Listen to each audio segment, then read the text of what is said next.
പുറത്താ.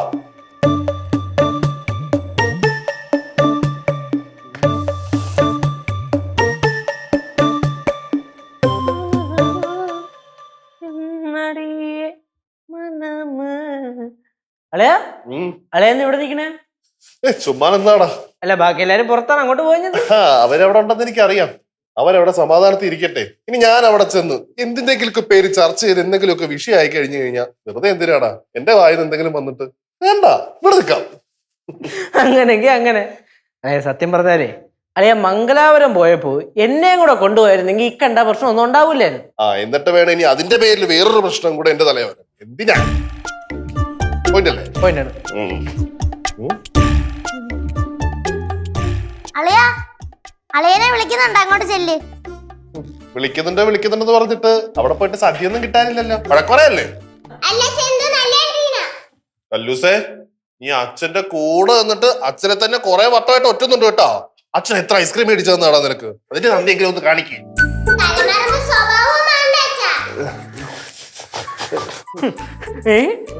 കൊച്ചന്നെ എവിടെ അളിയോ? ലച്ചേച്ചി എന്ത് പറഞ്ഞു? ഓ, അവളുടെ കാര്യം ഒന്നും പറയാതിരിക്കണ്ട. അവളുടെ മുഖം ഇങ്ങനെ കൊട്ട പോലെ ഇരിക്കുക.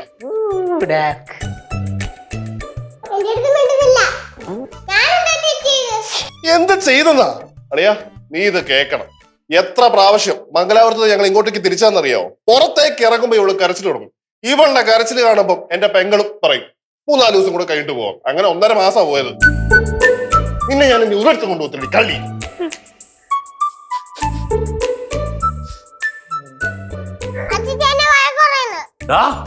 ഞങ്ങളോടുള്ള ദേഷ്യം എന്റെ കൊച്ചിനോടങ്ങാൻ തീർത്താണ്ടല്ലോ വെച്ചടിച്ചു ഞാൻ. കൊച്ചിന് നേരെ പല്ലിറങ്ങുന്നോ നീ? അളിയന് 2-3 ദിവസമായിട്ട് പല്ലുവേദന ഇങ്ങനെ പറയുന്നുണ്ടായിരുന്നു.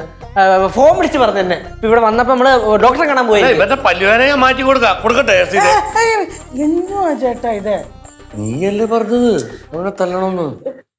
അപ്പ പറഞ്ഞതൊക്കെ ഇങ്ങനെ മനസ്സിൽ വിചാരിച്ചോണ്ടിരിക്കുകയാണോ? അത് അവിടെ കളഞ്ഞിട്ട് വേണ്ടേ വരാൻ? സീത, നിന്റെ സ്വഭാവം അറിയാം.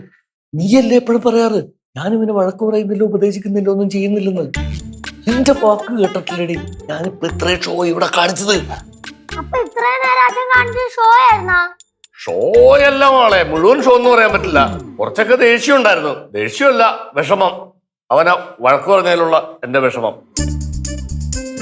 ഇനിയിപ്പതേ നീയായി നിന്റെ പാടായി. എന്റെ റോള് തീർന്നു, ഞാൻ പോവുകയാണ്.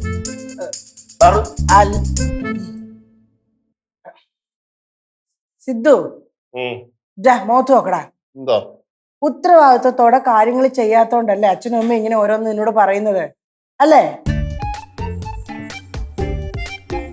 ഇങ്ങോട്ട് വന്ന് ഇങ്ങോട്ട് വാടാ. ഇങ്ങോട്ട് വാ. ഇനി നീ മേല ഞങ്ങളോട് പറയാതെ ഈ കുടുംബത്തിന്റെ വെളിയിൽ പോയിട്ടുണ്ടെങ്കിൽ എന്റെ മുട്ടുകാല് തല്ലി ഓടിക്കും കേട്ടോ. കേട്ടോടാ? ഇനിയിപ്പോ അവൻ നല്ല കുട്ടിയായിട്ടിരിക്കും.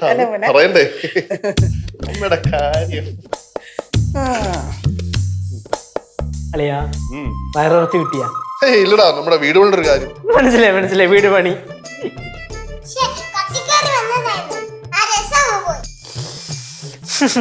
കുട്ടി പിരിപ്പേ നിനക്ക് ഇവര് സോൾവ് ആയി, പക്ഷെ ലച്ചേച്ചിയുടെ പ്രശ്നം സോൾവ് ആയിട്ടില്ല. കല്ലൂസേ, നിന്റെ അമ്മ ഭയങ്കര കലിപ്പിലാണല്ലോ. നമ്മൾ എന്ത് ചെയ്യും? എന്നാലും ഇത്ര ചാടാൻ പറ്റത്തില്ലല്ലോ.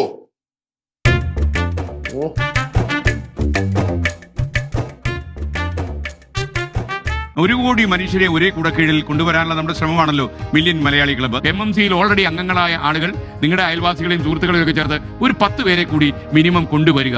നമ്മുടെ ഈ 1 കോടി എന്ന നമ്പറിലെ കുട നിവർത്താൻ നമ്മൾ തയ്യാറായി നിൽക്കുകയാണ്. അപ്പോൾ ജാഗ്രത, ഇനി മടിക്കണ്ട.